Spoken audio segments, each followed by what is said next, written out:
Welcome to Think Global Education Services. In this video, we are going to do SAT reading comprehension, detail, and evidence type question.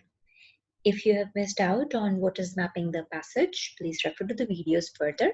And if you're looking for any other type of question like inference-based question, or if you want chart-based question, then please refer to another video. This video specifically takes care of detailed question, the questions that ask you for what, WHAT, as we have already seen in the introduction to the reading section video, and the evidence-based question. Now, evidence-based question can be a part of detail, can be a part of inference, can be a part of purpose, anything. But I'm going to give you what exactly is this question asking as a part of your detail question. Okay, let's move on to detail question. The easiest of all, I would say. Reason being, this is one type of question that you've done either in your school or college or any other places where you see reading comprehension, unlike inference question, which are not too common in other passages. So all you have to do in detailed question is to look for where is the answer located to the question being asked and paraphrase it. Okay, let's see. So what does the question say here? According to the passage, which of the following is a factor that is threatening the survival of coral reef? So what do we have to look in the passage? Is that what is threatening the survival? So over here, let's find out the word. What's threatening? Okay. Once we have found, then we'll read the options. We should not read options first because we might be biased towards one because we just like it. The mind likes it.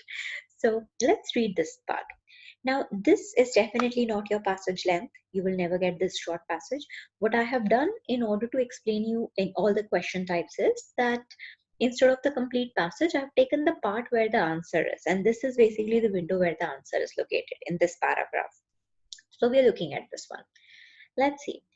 You've seen this passage earlier also in the other questions while we were discussing. So let's go through it once again. Unfortunately for coral reef, however, a variety of human activities are causing worldwide degradation. So first line itself tells us that it's the human activities that's doing some harm. Okay, let's see. They are threatening, or what are they doing? Agriculture, slash and burn, land clearing, all of these things create waste byproduct, all increase nutrient load in these water. So all of these things are doing something wrong to the coral reef. How are they doing something wrong to coral reef? Because they are increasing the nutrient load. So because of increase. So while you read, you should underline a few important points so that you don't take it for some for the opposites or for the obvious thing. Increasing nutrient loads should ideally mean that now the things will go fine, like the plant will grow, or it will grow. Why? Because it is having nutrients. But that's not what this passage says. That's not true for coral reef. Yes, so let's keep our own knowledge and our own biasness away and underline these important words. Symptoms of reef decline are, so what are the symptoms of decline? Decline again gives you the clue that there is something wrong and it is threatening the survival. So survival will be threatened by what? When you decline something. Yeah?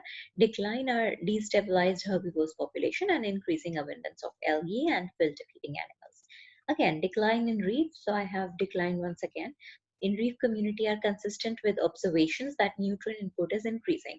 Once again, the same clue and rather a clearer one. So here it says decline in reef community are consistent with observation that nutrient input is increasing in direct proportion to human population. So we know that because of the nutrient input increasing, there's a decline in the community, thereby threatening reef community. So how am I threatening reef community? Because of this. Now that you have found the answer, then you go to the options. You don't go to the options without this. Now you already have in your mind that this is the answer. Let's read the options. The waters they inhabit contain few nutrient resources. So what's threatening the survival? That the water doesn't have a nutrient. Well, if it does not have nutrient, that's a good thing, right? It's a good thing because we don't need it. The decline is because of increase, not because of few. So goes out. If you wouldn't have read this, this looks like, yeah, that's obvious. Yeah, but that goes out. Why? Because we're talking at that decline is because of increase, not because of few. A decline in nutrient input, again, decline. So the moment you see decline and there were lots of declines over here, you might tend to look for that, yeah, this is the answer. But let's read it carefully. Decline in nutrient input is disrupting their relationship with something else. Now, nutrient input is declining is a good thing. Yes. And what is the relationship with something else? That we don't care. We have to find the answer what threatens the survival, not what is good for them, what is bad for them. That's what we're looking at. So decline in nutrient input is a good thing. So that's why this option also goes away, eliminated. The degraded waters of their marine habitats have reduced their ability to carry out photosynthesis. Okay, now it might have reduced the ability to do whatever, but is that the reason for, is that what the threatening is all about? Is that what we found over here in the passage of ours? No. So this is totally out of scope. Again, you're based on your general knowledge, maybe it's the answer, but that's not what we are looking for. We're not looking for general knowledge. We're looking for something that's given to us. Last, waste byproducts results in an increase in nutrient input.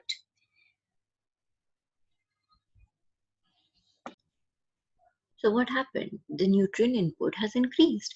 This is exactly what we were looking for since now.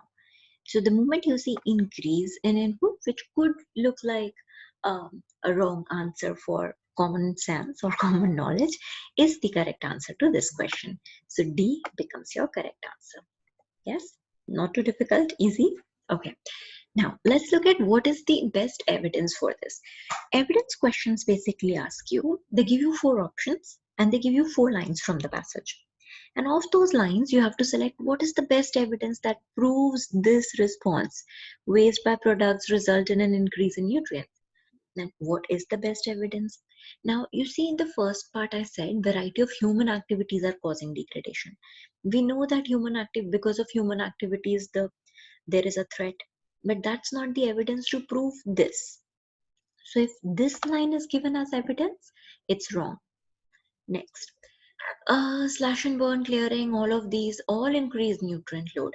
Now everything increases its nutrient load. If this line is given, is this the evidence that nutrient load is increasing? Well, this was giving us a somewhat clue, but not a direct clue. Not something which said that because of increase the decline happened or the uh, reef community were threatened. It only said that increase of load happened, but that increase caused the threatening to happen, that it did not say. So half option here. This matches somewhat with option D, but did not answer my question completely. And that's why this is exactly where my best evidence lies. Decline in community are consistent. So decline is happening. That's what it said, with observation that nutrient input is increasing. So when we observed that nutrient input increased, we saw that the coral reef was going down. So what threatened? Nutrient input threatened. This is where you got the direct answer, and that's why this line will not be your evidence. This line will not be your evidence. Next line, filter feeding animal, has nothing to talk about. So again, not your evidence, but this line is the evidence. Okay. So if all the 4 options are given, which are very close to each other, what's the best one which takes care of option D and answers the question? That's what you have to find in evidence question. Okay. Sometimes evidence questions are a little tricky, but usually they are not that tricky. So because I gave you only one paragraph here, so I'm taking all the 4 lines. But had it been the entire passage, it is possible that they give you option A from no paragraph 1, where the answer is not even located. So option A is easily out, and option B from, let's say, last paragraph. Again, there is no relation, so easily out. C and D could be from this paragraph, so you have to only choose between 2 options. Yeah.